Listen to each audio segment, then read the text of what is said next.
Hello, everyone. Welcome to the Arapahoe Library's Parenting Strategies series.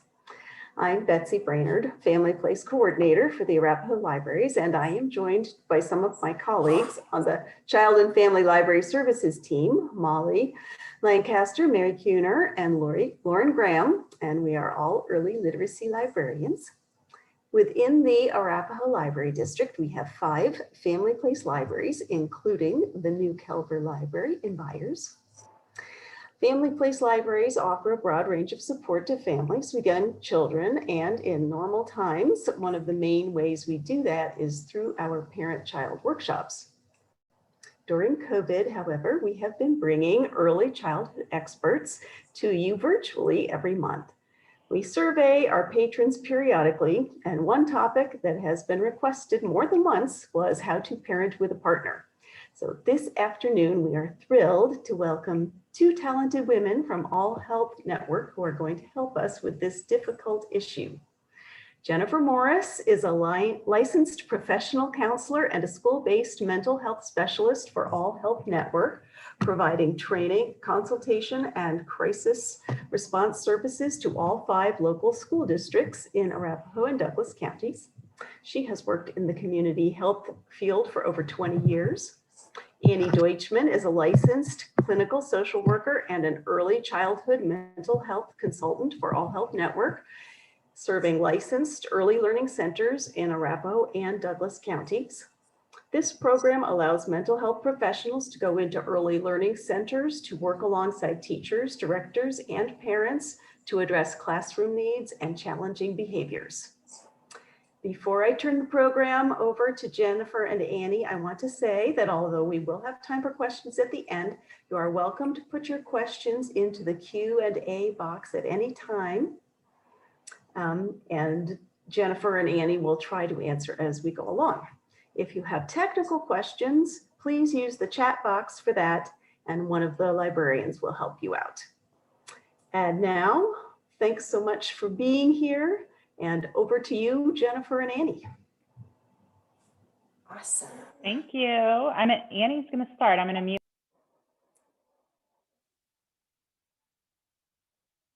Oh, you're muted, Jennifer. I just said I'm going to mute myself, and then I muted myself, and I kept talking. One of those days, everyone. Annie's going to take off for us, and then I'll hop in. But I will be monitoring for questions along the way. As Betsy just said, thank you for the warm introduction. Yeah, let us know if anything comes up as we're moving along. We'll have time for questions at the end as well. Okay, I'm going to share my screen. Oh boy. Well, I was like, I don't see the PowerPoint, but I do. So I'm Annie Deutschman. As he said, I work for AllHealth Network. And so some of you may recognize me. I'm in some of the preschools and early learning centers and have been doing this job for a couple of years now. So you may see me around your child's early learning center or just out and about. So as you guys know, our topic is parenting on the same page. So let's get started. And feel free to ask any questions that you have. Okay, so every partnership is a cross-cultural experience. You know, we all have our own kind of family cultures and other cultural backgrounds that play into our lives and what our family life is like. And everybody comes with their own individual family experience. And sometimes, you know, bringing two people from different families together and backgrounds and stories, you know, sometimes it has its challenges. So I think that's, you know, an important thing to focus on too. Reconciling these differences can help build strong and connected families and help create intentional family culture. An intentional family culture is the values, priorities, habits, experiences that we choose for our families. So it's kind of more the atmosphere of our home that makes our families unique. Family culture, okay, just said that. Our unique experiences and habits that we choose for our family. And what do we want for our children? And how can we increase the odds of that happening? It's not the toys that we have at our house or the size of our houses or homes. It's the experiences we have together as families. And so I think, being intentional in some of those things that we choose to kind of make our traditions is really important. And being intentional in the language we use as partners raising children together, I think is so key. You making sure you're using the same language around certain things, or, maybe you'd prefer to say, use your walking feet instead of don't run, or stop climbing on that. Maybe you say, let's keep our body safe on the ground. And so I think when partners and then, other caregivers that are coming in are using that same language, it really gives that consistency, not only to ourselves, but to our children. And setting times to do special things together is so important. And what does that do for your family? Like, what kind of things do you like to do? So this might be, a good time just to take a minute and maybe jot down some of the things that you really liked from your childhood or your family culture that is important to you. And maybe even some of the things that you're like, no, not that. And those might be good things to discuss with your partner to make sure you're kind of on the same page and weed out those things you both don't want together and come to an agreement on how you get to the things that you'd like to see happening. So I'll let everybody just take a quick minute to maybe jot some things down.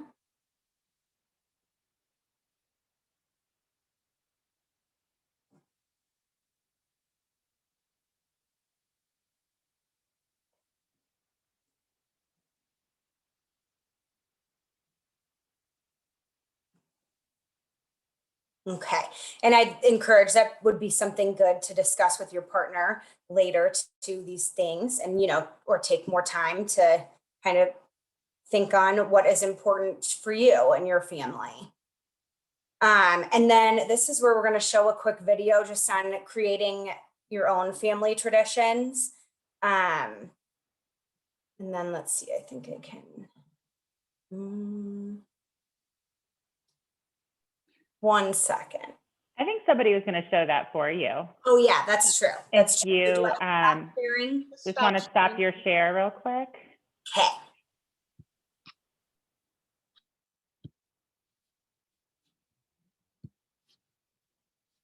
Can you all see that? Yes. Great. Yes. Nothing, it's a card from my dad. What is it? Wait. Dear son, happy Festivus?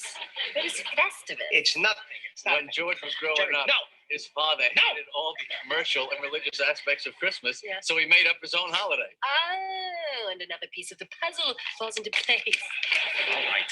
And instead of a tree, didn't your father put up an aluminum pole? Jerry, stop it. Weren't there feats of strength that always ended up with you crying? Can't have it anymore. I'm going to work. You happy now?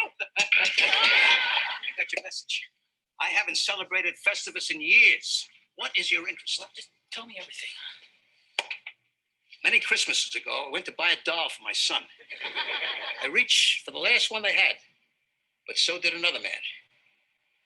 As I rained blows upon him, I realized there had to be another way. What happened to the doll? It was destroyed.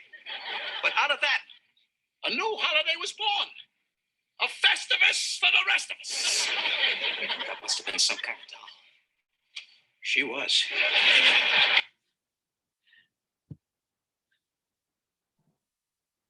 Okay, I'm going to share my screen again. So we just thought that would be a funny little example of kind of creating your own family culture. I'm sure many of you are aware of Festivus from Seinfeld. And, obviously those things can look different to different families and different people. I know my family on Fridays, we got to have pizza and we were allowed to have one soda. And that was like so special to me growing up. I still think about it.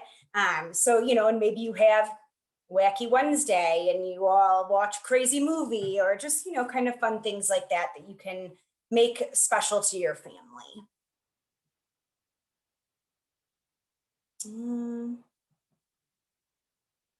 Why is it important to parent on the same page? Parents and caregivers not being on the same page can cause a lot of anxiety for kids. And this is also a time when if they'll really push the boundaries and look for opportunities kind of to capitalize on parents' disagreements if we're always not on the same page. And it can also cause parents to feel disconnected and frustrated with each other. And your kids, I think we all know, can easily pick up on that kind of stuff, even though they may not be able to articulate that. I think they can pick up on what is going on a lot of the time. Anxiety can, yeah. Hey, Annie, sorry. It's not, you need to put it back in presenter mode, I think. Oh yeah. No worries. Well, how do I do that? Hang on. But we did have a comment that said they had like a soda and something fun on a Friday too. So nice. I know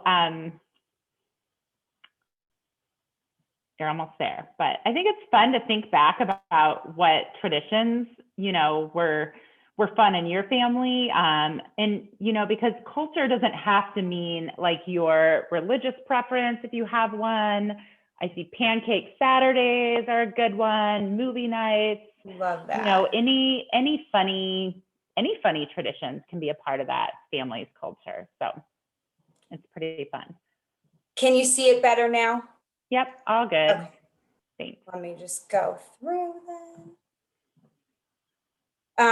And so this anxiety from parents and caregivers not being on the same page can kind of show itself in separation anxiety, acting out behaviors, pushing back behaviors. Like I said, it can kind of cause a stress, not only for yourself and your partner or whoever you're parenting with, but also for the kids. It's obviously normal to disagree and have a healthy conflict resolution, and that's good to teach your kids. But we would definitely suggest, if you're kind of having an argument about a way to parent or really about anything, do that in private. And then, you can show them healthy ways to kind of resolve those conflicts too. One thing I was just thinking is lots of people have been putting in the chat, what a favorite family tradition was. So if you all want to share Taco Tuesday, tamales on Christmas Eve. Yeah, that's great. So feel free to do that if you'd like. And we'd love to see what you all remember or what you do now to help celebrate in your family. Yeah. I think that's a great idea. How do we get on the same page? We have to look at the big picture. Raising children isn't a short process. It's going to happen, obviously over a long period of time. And it is easy to get caught up kind of in the day-to-day details of daily life. But I think looking at that bigger picture, what are your goals for your kids? What are your goals for your family as a whole? And kind of deciphering how do we get there is so important. And, discussing your hopes and dreams for your kids and your family as a whole too. And then imagine your kids learning and practicing and gaining mastery over these different skills over time, rather than kind of in a single moment or interaction, can kind of help us get that bigger picture and to see more into the future instead of just kind of in the moments when maybe, things don't always go the way we're hoping or the way we planned. So I think that's important. Do we have any questions or anything? I can't see the chat from in this screen. No questions, just lots of fun traditions in the chat. I can't wait to look at them. Yeah. Okay, so identify your priorities, what's most important to you. Compare your list, as we said before, kind of write these things down and talk them through with your partner or co-caregiver of what are your similarities and differences? Where can you kind of meet in the middle on these things? And are there places that you're saying maybe the same things, but just kind of using different words. The end goal is the same, but you're articulating it differently. I think, that can happen with partners who have different communication styles. Be willing to talk about your own childhoods and how those impacted you and the person you are today, and what things you want and don't want. And I think, yeah. Okay, so now I'm going to stop sharing and switch to Jennifer. Okay. I love reading about all of these traditions. Let's see if I can get this set up right. I did just a second ago, so should work well now, but you never know, right? Okay, great. So you guys should just see the slideshow. Does that, Yes, that's what we're Or no? seeing. Okay, perfect. So in bringing up this topic and preparing for it, one of the things that we had talked about today was, a lot of partnerships. It doesn't have to be traditional mom and dad. It can be 2 moms, 2 dads. It can be a single parent with grandparents helping, grandparents living with them, extended family helping out, perhaps a nanny or an au pair, or some other sort of caregiver or babysitter. So when we say, partner, parents, we really are inclusive of anyone that might be helping care for your child or your children. So just to keep that in mind. But having help is an amazing thing. And with that can come some challenges. What I should have mentioned earlier, and I didn't, is I'm a mom of a 3-year-old and a 6-year-old. So I am in your shoes. I'm assuming you all have young people in your lives. So I really do get it. And I work, and, I have a husband who obviously helps me parent, and we have a nanny that works part-time with our family. And then of course the grandparents come and, mess things up for all of us. No, I'm just kidding. They're very helpful. But if you don't have conversations about, how you want things to look in your family, and maybe how you want to, if a consequence needs to happen or something like that, what you want that to look like, it can be really tough. So it's best to have those conversations on the front end, if at all possible. I've had some tough situations with caregivers that I had in my home, where you sort of assume that they're going to do things a certain way, and you think it's a fairly safe assumption, and then they don't. I would say, sit down, have a conversation, and that just avoids some maybe discomfort for everyone, confusion for kids, and things like that. So while it might seem like a weird conversation to have in some ways, I think it's very, very important. So you as the parents would want to set those boundaries and expectations for other people helping care for your kiddos, and share your philosophy, including like maybe why you're choosing a certain philosophy or why you think that works best for your kids. I think people are more likely to buy into something, especially if it's a little bit different, if they understand the why behind it. If there's a book you've read, or a video you've watched, or something that you specifically subscribe to, you could always ask other caregivers to watch that. If it's your next door neighbor's teenage babysitter, they're probably not going to read a parenting book. But if it's someone who's caring for your children multiple days per week or on an ongoing basis, or a grandparent that cares for your kids 2 days a week or something like that, I think that's a fair ask. And so with that, using that same language. So if you're gonna, try to tell, Annie, you gave a great example earlier. If you're gonna try to give instructions to your kids by saying what you want them to do rather than what you want them not to do, I can't remember exactly that example that you gave, but instead of don't run, don't do that, it's like use your walking feet or something like that.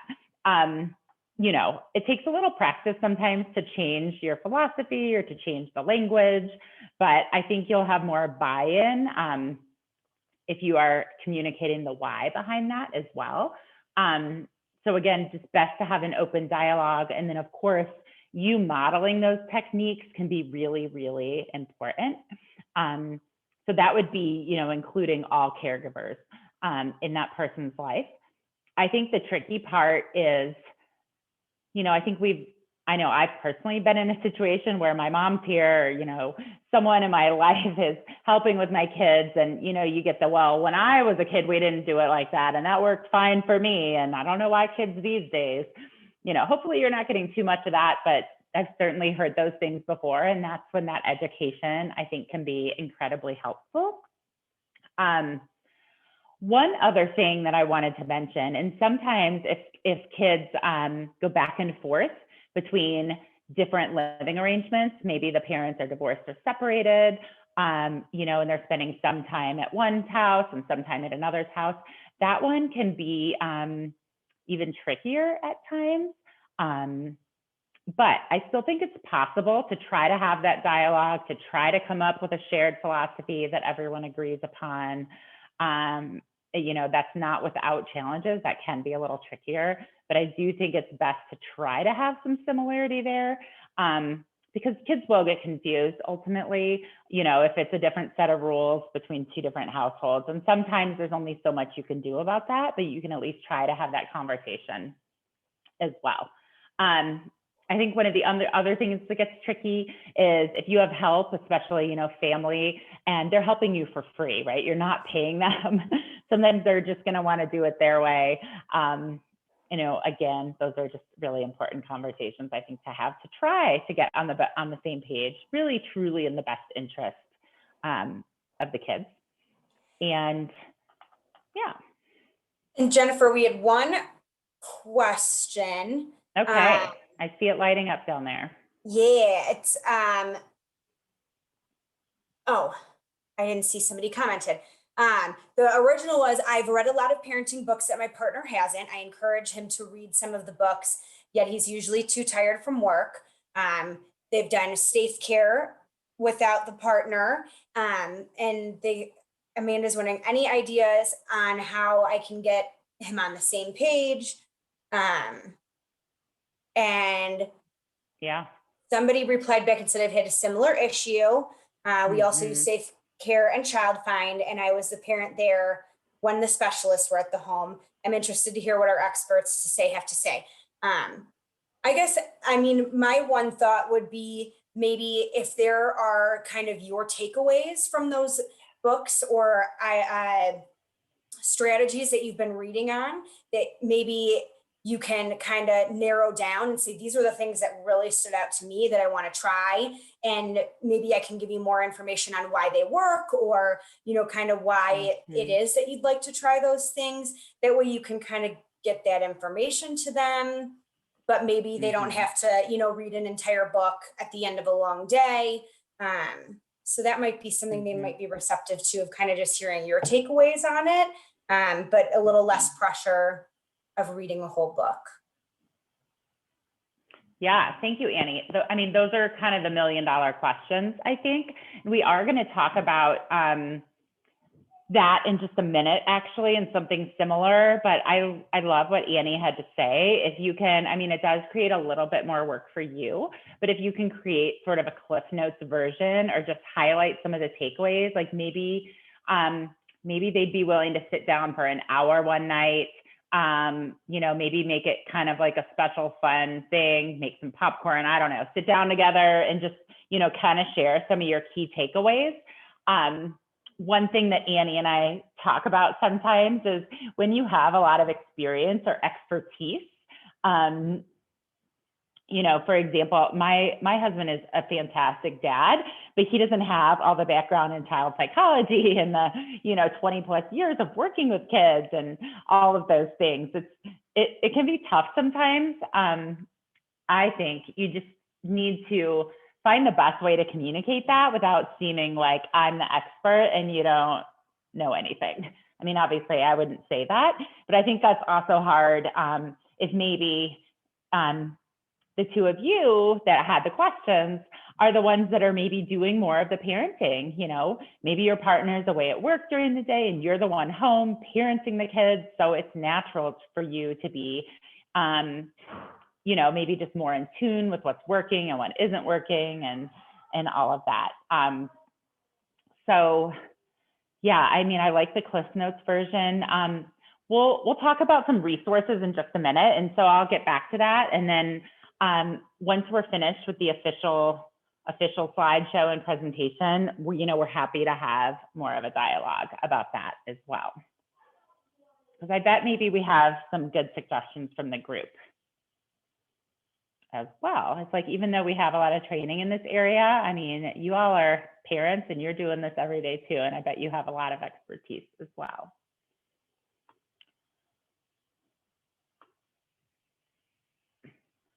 Okay, so regardless of who you are parenting with, whether that be a spouse or a partner or someone else, I think looking for and finding those similarities can be just really helpful. And keep in mind that baby steps are okay. It can be really daunting. I know even for me, who again has, been working with kids my whole career, I'm familiar with a lot of different parenting techniques and strategies, and I've taken classes for work and for personal, and it can almost feel overwhelming to think of like, okay, well now I'm using conscious discipline, for example. So I've got to change the way I have every interaction with my kids and how I, say everything I'm going to say. It takes practice and none of it's perfect, and it can feel really daunting. So you don't have to overhaul your whole parenting style in a day, right? So just keep that in mind, give yourself a little grace.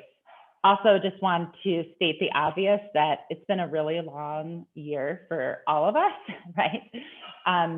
Especially if you have little ones that maybe, have been out of school, or you've been homeschooling, or, trying to work from home and care for your kids, whatever your personal situation is. It's been a lot. So I truly believe that we're all just doing the best we can, and we just need to give ourselves a little bit of grace.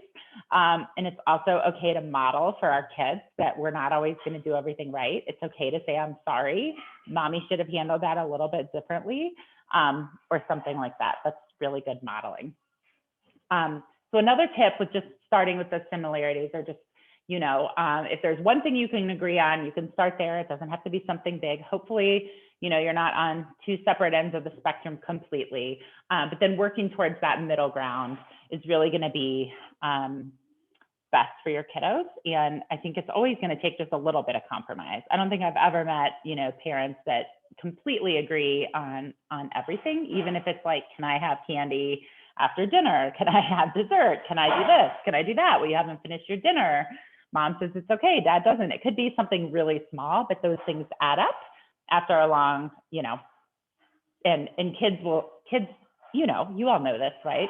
Kids pick up on that. So it's like, oh, if I want a brownie, even though I didn't finish all my dinner, I'm going to ask mom because she says yes, but dad says no, or vice versa. So yeah, you don't have to aim for perfection. That's impossible. But look for a couple similarities. Okay, so listening. I happen to teach another class on mental health first aid, and we talk about just in general how listening is really important, and it's something that sounds overly simple sometimes. I think we're all pretty good at listening. We all know what good listening skills are, right? We don't interrupt, we make eye contact, we rephrase what someone's gonna say. But it can be even trickier when you're talking about something that's more personal, including how you're going to parent your children, or what maybe a consequence might be if you're needing a consequence, if something happens with one of your kids. So this is one of those tidbits that I sometimes remind myself, like even if one parent has more training or familiarity with parenting strategies, maybe they're a teacher, or maybe they worked in childcare before having kids, whatever the case may be, try not to overpower that conversation. Always be respectful, of course, stating the obvious there, but I think it's a little bit trickier sometimes. you know, when your own values do come into play with parenting, right? And that's when, you know, I've heard these comments over and over again. Well, this worked for me. I don't know why that won't work for our kids, right? So it's good to kind of have a little more dialogue about that, just not necessarily in front of the kids. Open-ended questions are always great, just trying to learn more where someone's coming from. What are they afraid would happen if they use this approach versus that approach? We all come with our own values and ethics, and back to that, family traditions and culture. And, you know, sometimes we're very aligned with how we were raised. And, you know, we think that, you know, I've heard people say, man, I just want to be half as good of a parent as my dad was or my mom was. And then sometimes it goes the complete opposite direction. So really knowing and understanding that lens from where others come from can be helpful. And then this is just kind of a nice quote that Annie found that I really liked as well. Remember, you can only be influential if you accept influence. Compromise never feels perfect. Everyone gains something and loses something. The important thing is feeling understood, respected, and honored in your dreams. So that's that.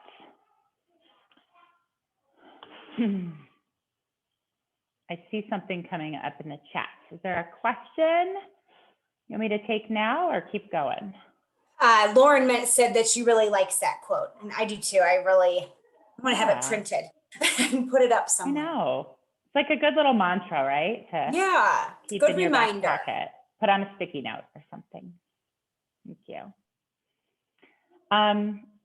All right, so now we're going to talk about resources a little bit, and I understand those will also be potentially emailed out to you or available somewhere. This is by no means an exhaustive list, but I tend to feel more comfortable sharing resources that I've read myself, right? Rather than, oh, this sounds like a good book, so I'll share that with other people. So I'm sure there's, you know, many, many more out there that are valuable, but were you going to say something, Annie? I was going to say, Amanda asked if those are in Bright by Text. I'm sure they do have some of those like good book resources. I don't think we sent the ones that we were going to recommend by that, but that's always, I think, a great place. I don't have children, but I'm going to make up a fake child just so I can get the Bright by Texts because they have so much good stuff. And Betsy said that they'll have a blog post on their 0 to 5 webpage where it will have some of these suggestions. Awesome. Perfect. So I'll share some of the specific books and parenting classes that I've read before. But in terms of exploring options, you know, maybe you're having your first child soon.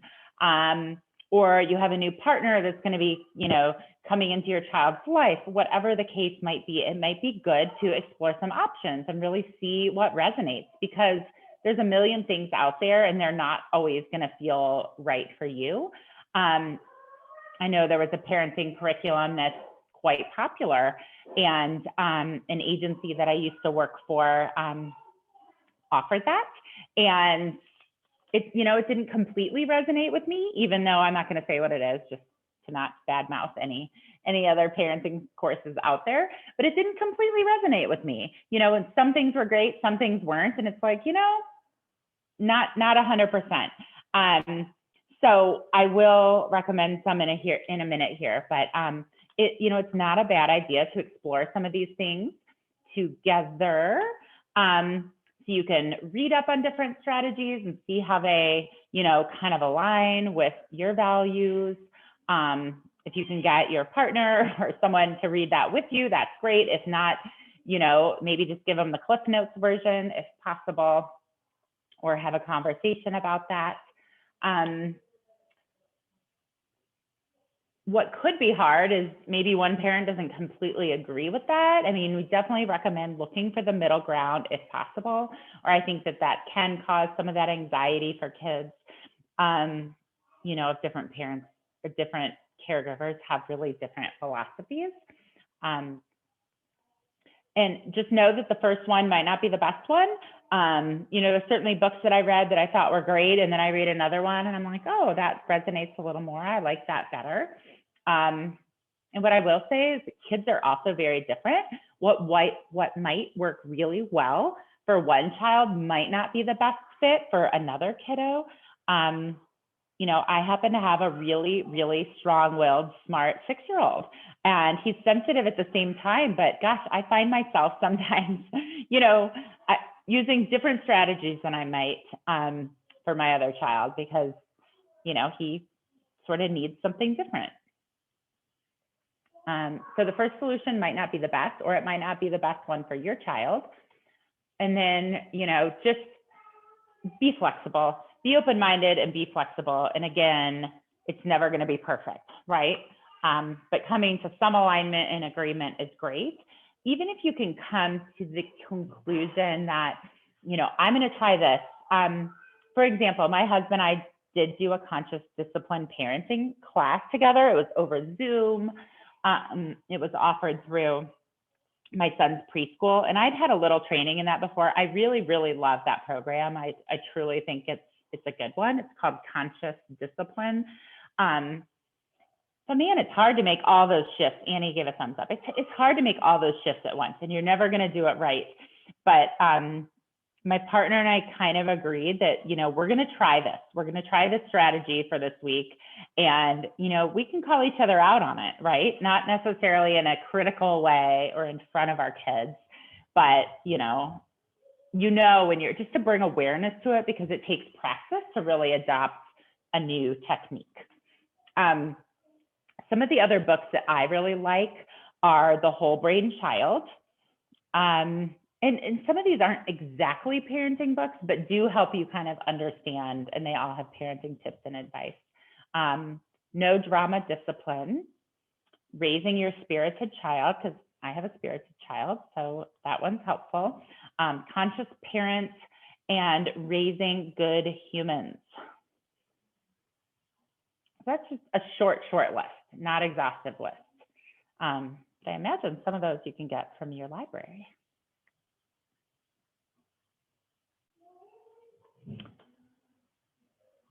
Okay, so I thought we would talk a little bit about communication tips in general. Again, I think we all probably know how to communicate best, and sometimes, you know, we lose sight of that, right? Or you're just not having a great day and you don't do your best. So these might be just friendly reminders of things that you already know, but sometimes that's helpful too. So certainly discussing things privately and not in front of kids sort of takes away your power and the other parent's power. Oh, there it goes. Yep, but you probably knew that already. I think we're all guilty of that sometimes though. Having constructive conversations. And what we mean about that is picking your moment, right? If someone's, you know, busy, overwhelmed with work, doing something else, you definitely want to have a conversation. If you want to talk about a parenting strategy, you want to spend time on something, you want to do that, you know, when the other person has the time to listen. You might say something like, when would it be a good time to sit down and talk about some parenting things I've been learning about, or to talk about what happened with Susie and how we might, you know, work with her on that. So pick your moment. Try to be positive and brief if you're going to have a conversation. Try not to say hurtful things. Try not to be the expert. Share what your needs are as well. So you can use those I statements as well. So an example, and this is a funny example because it's something that I'm quite guilty of myself, is it seems like that dinner time rush is always hard, right?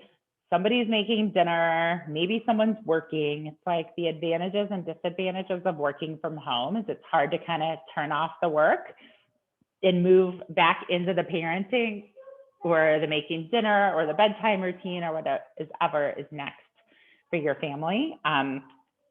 So this example was, you know, maybe you're on your phone or your laptop, right? And the other person is trying to get dinner ready, but somebody needs to be parenting the kids. And instead of just saying like, can I get a little help here? I can't do it all. I can't take care of, watch the boys and make dinner. You could say, I feel really stressed when I'm rushing around to get dinner. And I think it would be easier if the kids were occupied. Could you maybe help out around dinner time?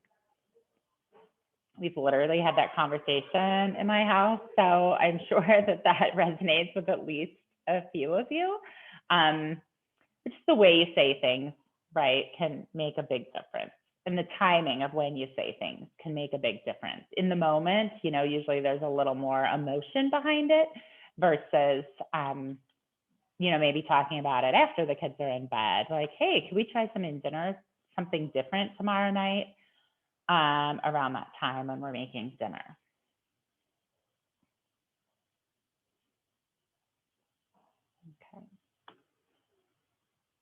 Okay. This is actually our last official slide here. These are just sort of some key takeaways or tidbits that we thought we would share before we dive into more questions or discussion. So embrace your differences, because we think differences are great, right? So certainly embrace that. It just might take a little work to come to a middle ground when it comes to parenting and how, two people or multiple people want to do that together.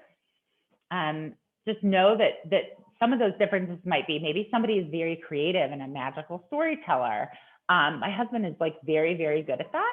I will say it's funny, having kids, you learn things about your partner sometimes that you didn't know. My husband's a great storyteller. I'm not as creative. So they always want daddy to tell a story instead of me, because he tells more creative stories.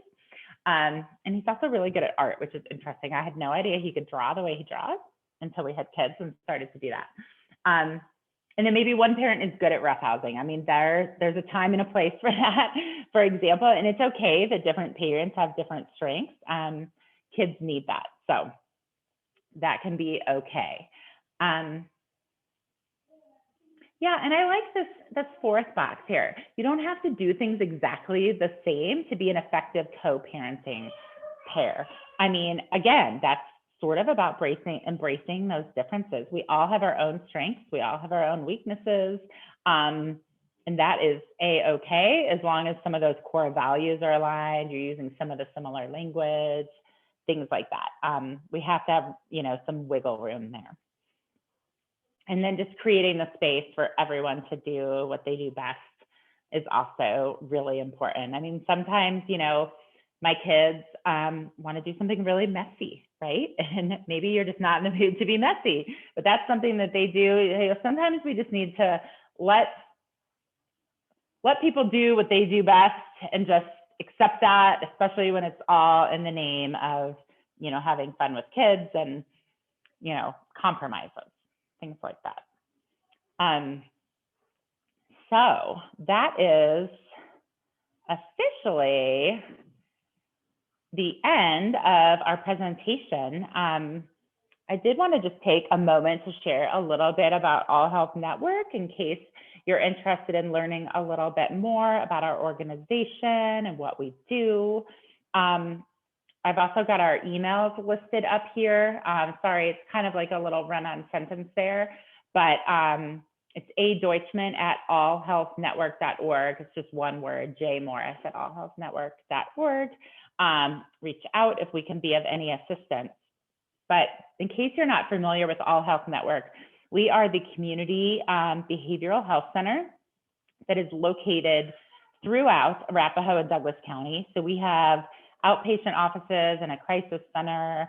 We have school-based therapy programs and many of our schools throughout the 5 school districts as well. And we serve people of all ages. So Annie has a unique role doing that consultation piece with our early learning centers. I work, sometimes with the early learning centers, but really truly any school or community agency that is interested in getting our support. But some of our services, or most of our services, are done on an outpatient therapy basis. We take all forms of insurance, Medicaid, and many private insurance companies.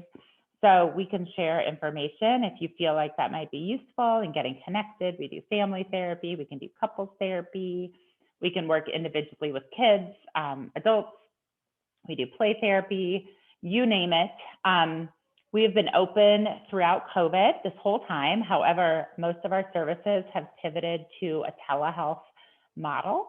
So we can, complete your intake over Zoom, over telehealth, as well as do the sessions. We are sort of phasing back into some in-person services in the near future, but we'll probably continue with that telehealth model as well. And then I will just mention that we do have a walk-in crisis center that's on Santa Fe and is open 24/7. So anyone that may need more urgent support is always welcome to walk in and get assistance there as well. So that's just a little bit about AllHealth Network in case that is useful. And I think I'll just stop the share so we can see each other a little better. And then see if there's any other questions or comments from the group, anything you want us to address a little further. Looks like they have a related book list. I like it. Yes, AllHealth Network absolutely has family and couples counseling services. That's definitely something that we offer. Do you know our main number off the top of your head, Annie? Don't, but I'll find it real quick. Okay. I think it's the 303-730, and I just want to say the rest wrong. So if you have any questions about how to access our services, you can always call our main number and they can chat with you about all of our different locations. I mean, we have offices in Littleton, sort of around the Inverness area, in Castle Rock, all throughout. Wait, Douglas. actually, that might not be right. I I swear don't think that was that's right. not what Okay. I copied. Hang on 1 second.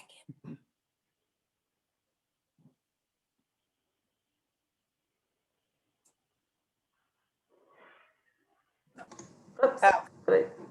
Then I typed it wrong. It's 730-8858. There you go. That's what I thought. That Time's sounds a charm.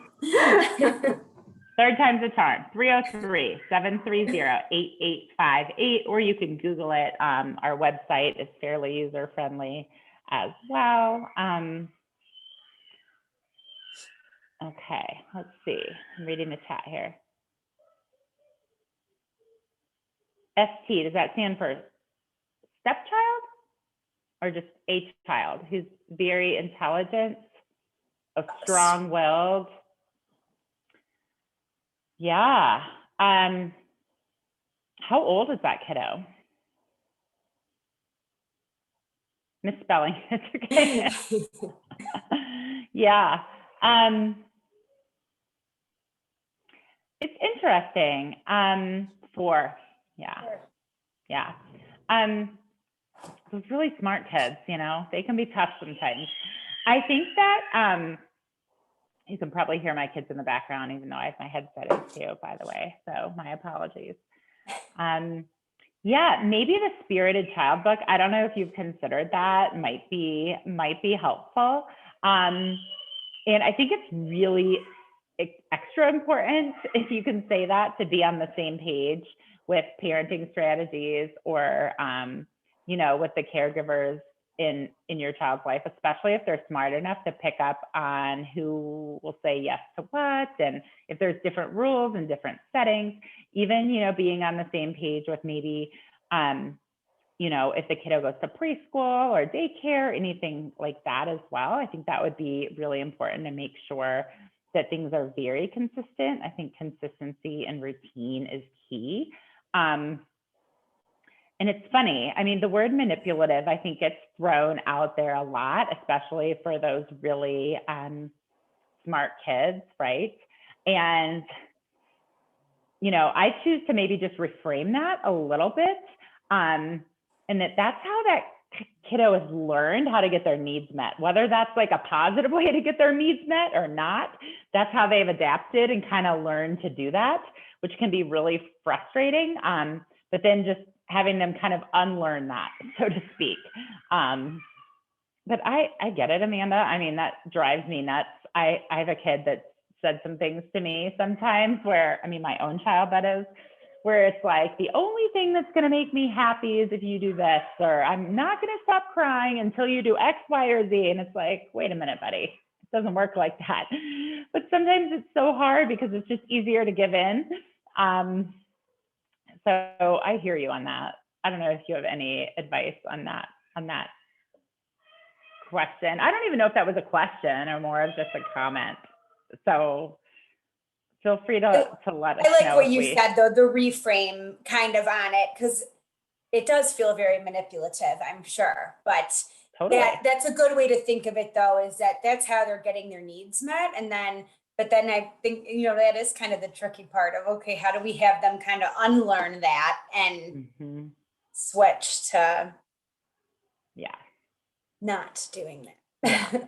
And I think those kids that are really smart and kind, I read that kind and strong-willed, I mean, we probably have the same child, it sounds like. But if there's any loophole in parenting or, rules and things like that, they'll find it, right? Those are the kids that are finding it. Lauren offered, testing boundaries. Yeah, absolutely. I mean, kids are great at testing boundaries, and that's what they do to kind of see, not necessarily to see what they're can get away with per se, but that's how kids feel safe in their environments, is they like to just know where are the boundaries. That's actually a natural part of development, is for kids to test limits and boundaries, especially at that 3-4 age, right? Where they're starting to develop a little more independence. And I think it's such a fun age. I know that like in my friend circle, we sometimes giggle, is like, everyone talks about the terrible 2s. And I'm like, I think 2 was great. But then, they talk about 3/4 being like, your 3-year-old is a 3-nager. I don't know if you've heard that one before, but the getting the needs met piece. Let's see. Asking for something, figure out, the social and emotional learning is huge and very, very complex. Thank you for that, Lauren. I think that's why, even though I might think, well, I'm good at working with kids, I know how to work with kids. Sometimes it's even helpful truly for all of us to kind of find a strategy that works and remind ourselves, with those really smart kids, they still are working on the social emotional piece, again, which is very developmentally appropriate, and can kind of be hard on parents sometimes. So,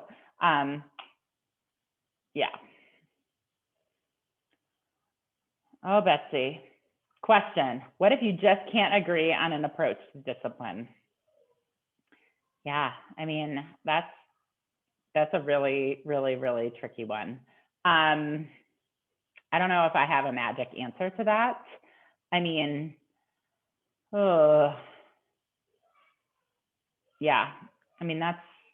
hopefully you can find some common ground though, and it's not like completely from 0 to 100 and opposite ends of the spectrum, but that's truly, truly tough.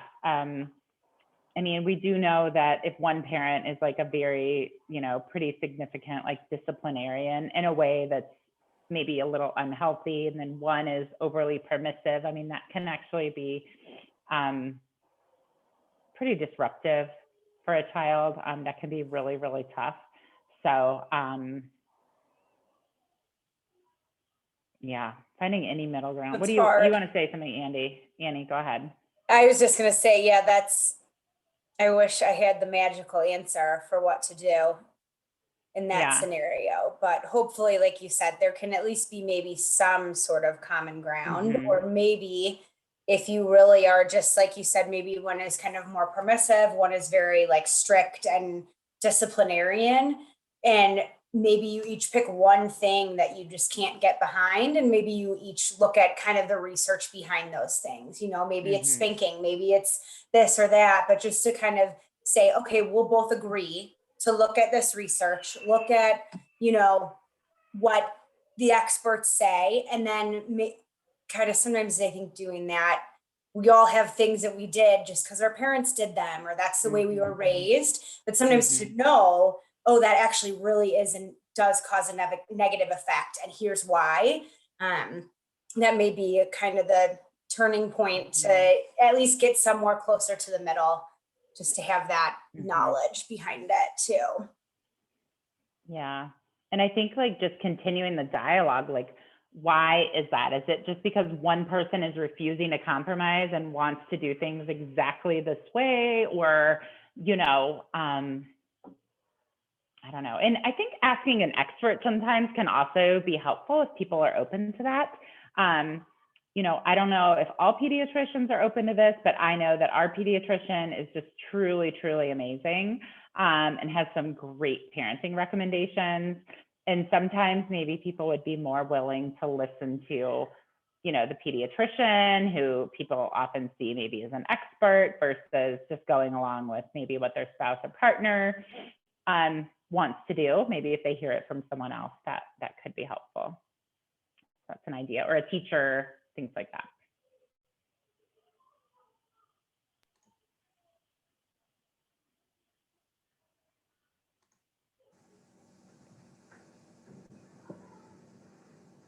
Are there any more questions? We have just a few minutes to go. Feel free to drop them in the Q&A or in the chat.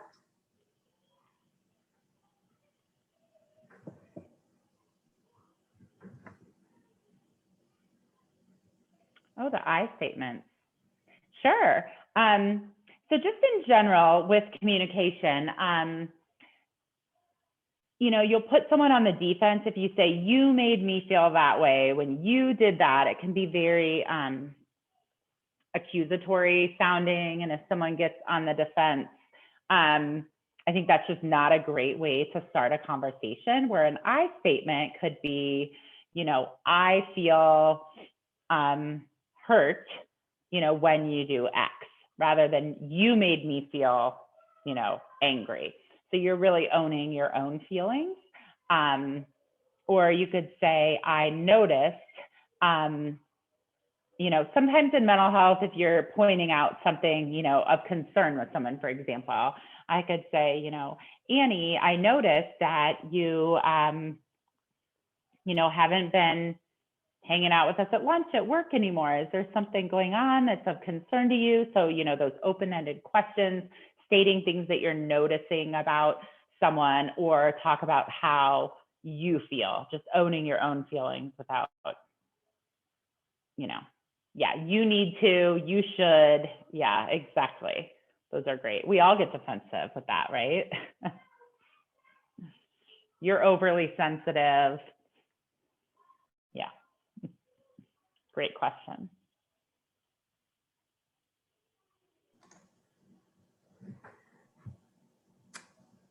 Well, I don't think I'm seeing any more questions at the moment. That was really very thorough and very helpful. All of my children are grown, so I'm glad I have left that part behind for now. Yeah.